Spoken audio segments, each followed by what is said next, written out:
Hey there, sports history fan. Arnie Chapman here from the Sports History Network. Now, before you jump into this episode, I wanted to share with you an exciting giveaway we have going on with Home Field Apparel. We have a digital $50 gift card to homefieldapparel.com for one lucky fan of the Sports History Network. All you got to do is head over to sportshistorynetwork.com/giveaways to sign up. Again, that's sportshistorynetwork.com/giveaways. Hello, this is Ross Bliley from the podcast Pigskin Tales. This podcast is sponsored by Sterling Soap Company. With products sold throughout 41 locations around the globe, Sterling Soap Company has a unique assortment of products to choose from for your loved one for the holidays. Handmade artisan soaps created by Roderick and Amanda Lovin since 2012, these products are affordable and provide great value. Act now and save on your shipping costs. If you purchase $75 or more, your shipping cost is free in the United States. Shop now online at sterlingsoap.com.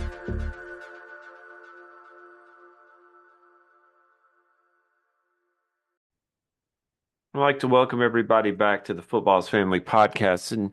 And today, for just a few minutes, I want to talk about what happens when a team loses. You know, with the Super Bowl that happened not too long ago, we see the fallout of what happens when the Chiefs lose. And the Chiefs lost big. I didn't anticipate them to lose at all, much less lose that big. You and I both saw what happened, and the Eagles dominated that game. It was an amazing game for the Eagles. They called the right play. Nick Sirianni saved his job. They were talking about firing him at the beginning of the year, and now he is going to probably sign a 40-year extension, just the way things work there, which is awesome. I'm very, very happy for the people in Philadelphia. But you look at the opposite end. Kansas City got hammered, and they were looking disheveled, and the 3 touchdowns that Patrick Mahomes threw were just in garbage time. Shows that they do have a good team coming up, but you started hearing immediately about the passing of the torch, about how the Eagles are now the it team in the NFL. And it's funny, my daughter doesn't pay attention to football, doesn't really care for my desire to watch the Titans or any type of football. I bought a TV to watch football, and now I have to go and watch it somewhere else because she has the TV when she's at home. But now she wants Saquon Barkley stuff, not with the Giants, but with the Eagles.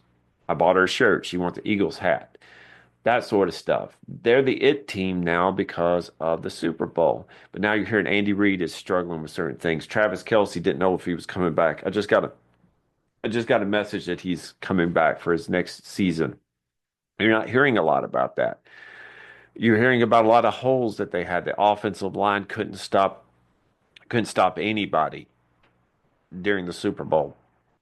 So when a team loses, you have a lot of things that kind of come up that make you wonder what's going to happen next. And you think, well, that's not supposed to happen. You know, a team who won 2 Super Bowls in 3 years and several over the years, that they should have a pulse. They should have a hold of the pulse of the nation. They should know these things.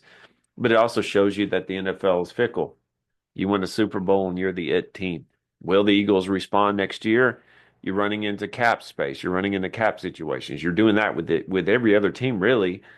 So we'll see. We'll see. The closer we get to the draft, we're going to talk more about what the Eagles and the Chiefs and every other team needs. But I want to go to look at, for the next couple of minutes, look at one situation that's close to my heart. And it gives me heartburn, is what it is. My Titans had an awful year this year. They couldn't stop anything. Their offense struggled. Their defense was okay, but it struggled at the end. Our offensive line is terrible. It's terrible. We spent the last 2 first round draft picks on offensive linemen that did okay, but have a learning curve. But they can't stop. They're 2 out of 5. If you cannot stop with the other 3, you're in trouble. So the Titans, as a result of everything they got, is the number one overall draft pick in this coming year's draft. Now, there's a lot going on. If you don't follow the Titans, you're not alone. There's not a lot of following of the Titans. Once Derrick Henry left, a lot of the national interest moved away from the Titans. And when the Titans were the laughingstock of the NFL this year, there were a lot of even Titans fans that went, okay, we're going to cover our head in sand and just wait for this season to be over. But now we have the number one draft pick. So what do you do with it? When I was looking, this is just Titans history. This is not Oiler history. Oiler had the number one pick before, and they picked Earl Campbell, which is amazing. That was a pretty good draft pick, in my opinion. But the Oilers aside, the Titans have not had the number one draft pick. They had number three, number five, and number two. Number two was in 2015, and they picked up Marcus Mariota, which, regardless of what you think, I think was a pretty decent draft pick. He didn't pan out the way you want, but that's fine. He did what he needed to do. I think that the closer you get to the top, obviously the worse your season was, unless you traded into it the previous year.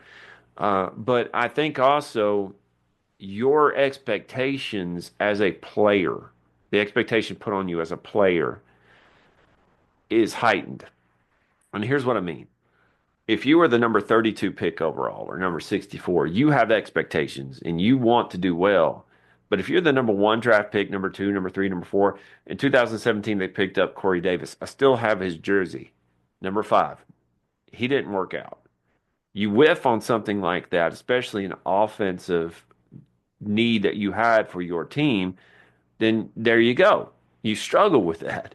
2019, the Titans pick with the number 19 pick overall, Jeffrey Simmons. That was a hit. 51, A.J. Brown. That was a hit. And A.J. Brown now has a Super Bowl ring.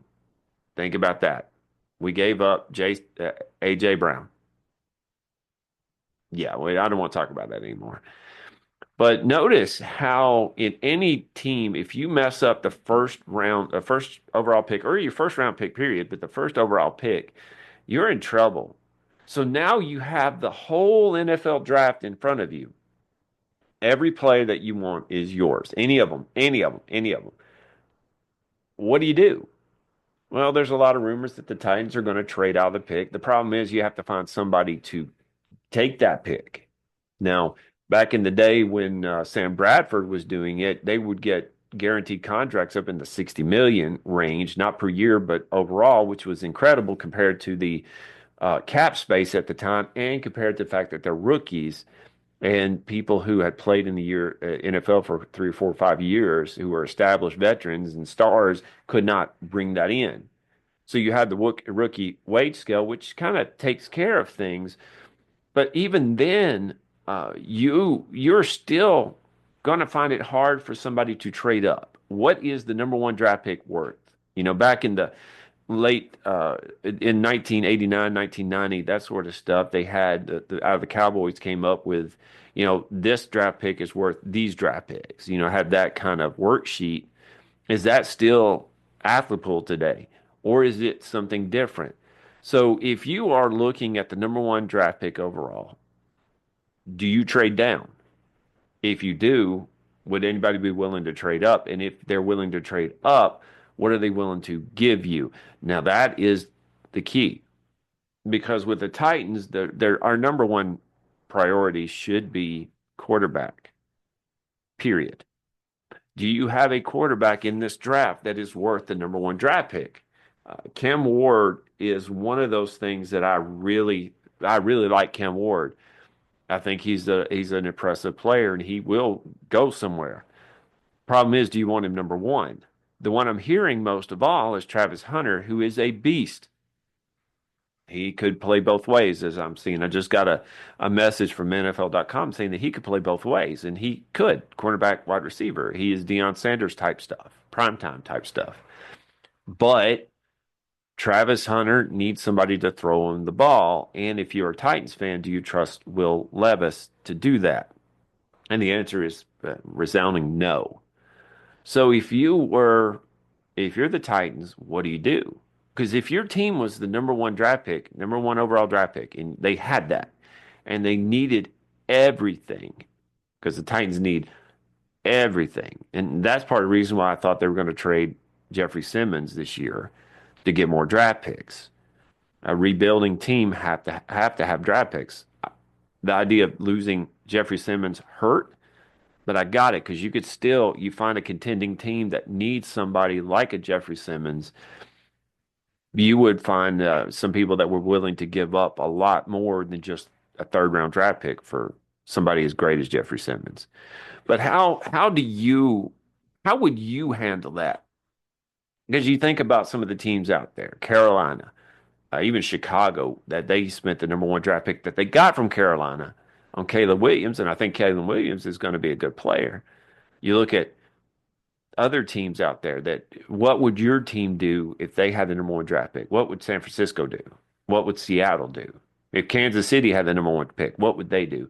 What would your team do if they own that pick? Because I'll tell you this, the further down you get in the draft order, the less likely you are to move up dramatically because you have to have capital to move up. This year, I don't see somebody like Seattle or anything moving up. I don't see anybody like that.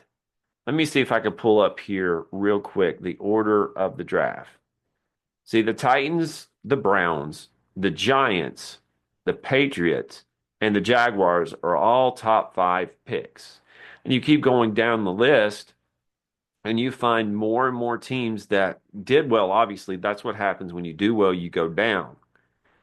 Nobody really looks like they have the type of capital in the first round to move up. Because if I were the Titans, it would at least take a couple of first round draft picks for me to move up. Well, maybe they package the first round of this year, first round of next year, a second round of this year, and a second round of next year. That's fine. But do you take the chance that this number one overall pick, Travis Hunter, would probably be the guy that I look at? But again, that's just me. We'll know because the combine will come up pretty soon, and then you have the draft. Would you give up a generational player like a Travis Hunter for the potential of somebody next year? But if you move down, would you take a chance on Cam Ward if he's there, or even or another quarterback as a project quarterback? What would you do? What would you do? I like this idea of just don't show your hand. Wait till closer to the draft, make the move, shake up things, or even better, wait to the day of the draft when you're on the clock for 15 minutes, then you make the move. You still get your fans worked up. They still think you have the number one pick, and then they see that you make a move.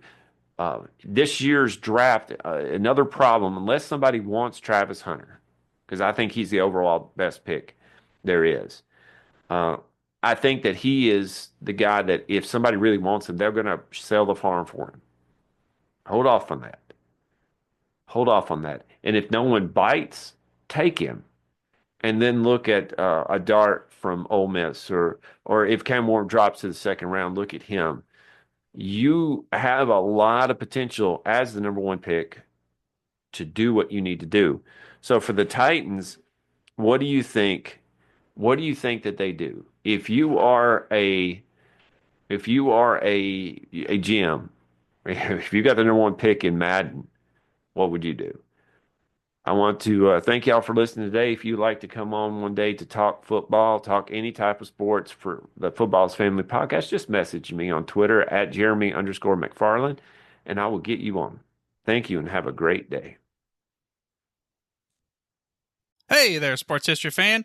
This is Arnie Chapman, a.k.a. the Football History Dude, and I hope that you enjoyed this recent episode presented by the Sports History Network and were able to learn some good old-fashioned sports history knowledge nuggets. I started the Sports History Network back in 2020 with the mission to help podcasters find a community of like-minded sports history nerds, as well as helping aspiring podcasters to start their own shows.